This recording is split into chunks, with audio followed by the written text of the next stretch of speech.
Hello, everyone. Today I'd like to discuss a blackboard full of information that I just produced. Probably still for no reason, as far as I'm concerned, because it's not necessarily regarding me that I discuss this process, which you can see at the middle, called dehumanization, which is something that happens to people, which is not necessarily positive.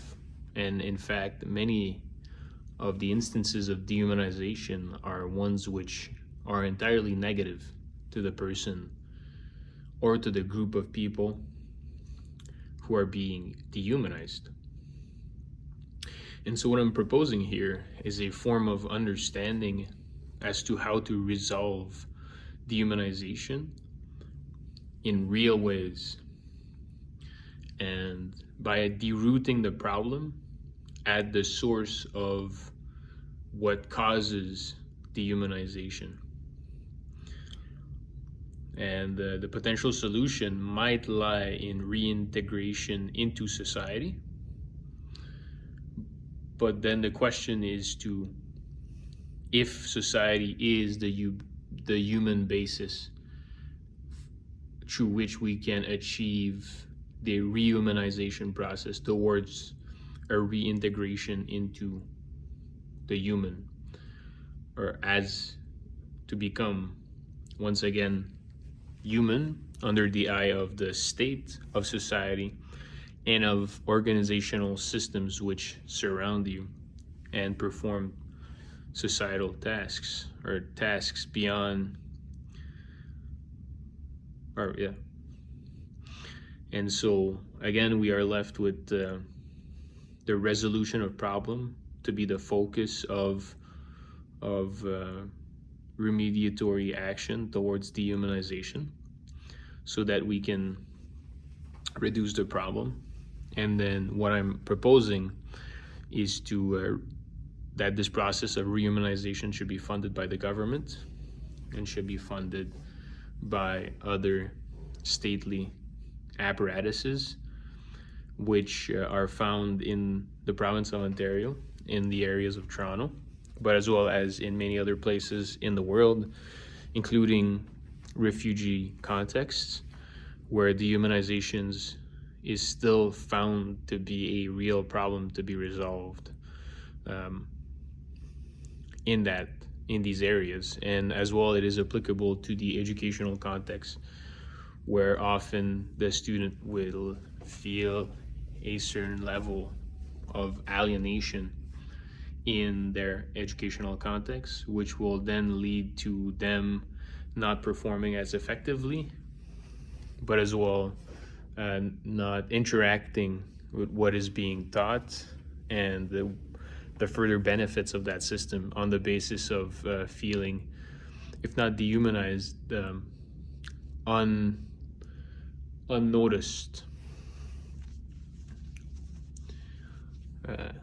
And so, again, the exact amount of money needed in order to alleviate the problems of alienation and dehumanization can be discussed further. But as to the exact way we can resolve the problem, I think this solution is one of the ways in which we could start and reduce the level of dehumanization that is found in society, but in your country, in your province, in your state, and as such understand how these problems are systemic, or at least can be systematized in counter-productive ways.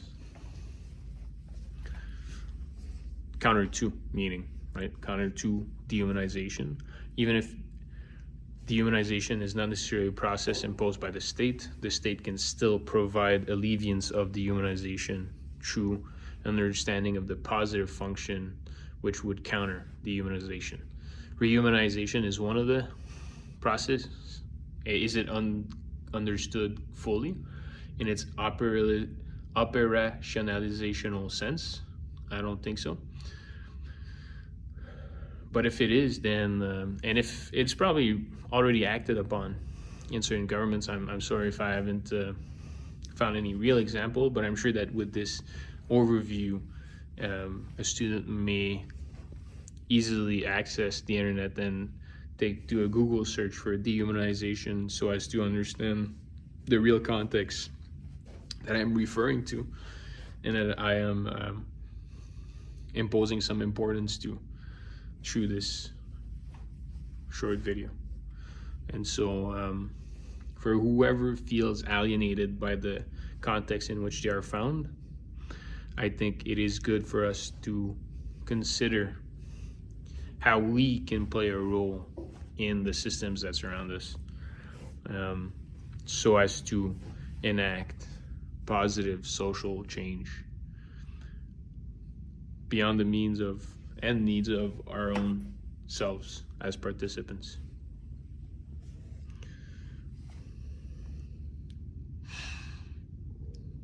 But that is to say that whoever is willing will be giving.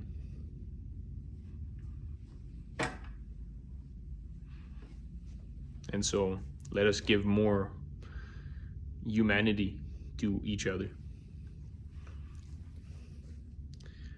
And if not humanity, then at least a state of relative alienation and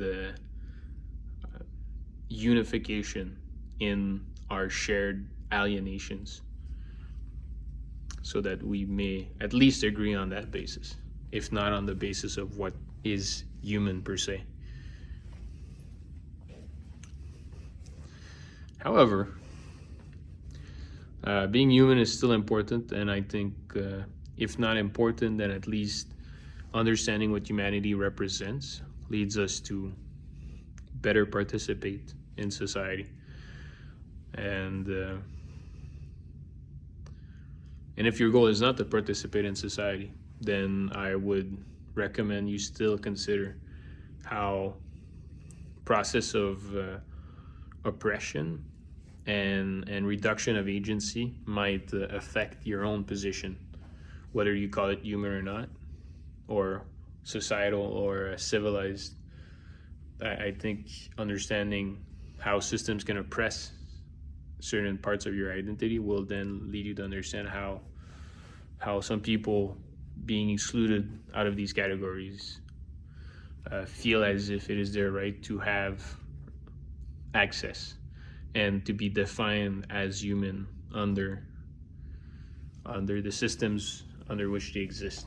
And that might seem convoluted again, but that is my real proposition to anyone who would not necessarily see the point in even integrating society or civilization on the basis of questioning these models. Whatever system you live in, then I think you would want that system to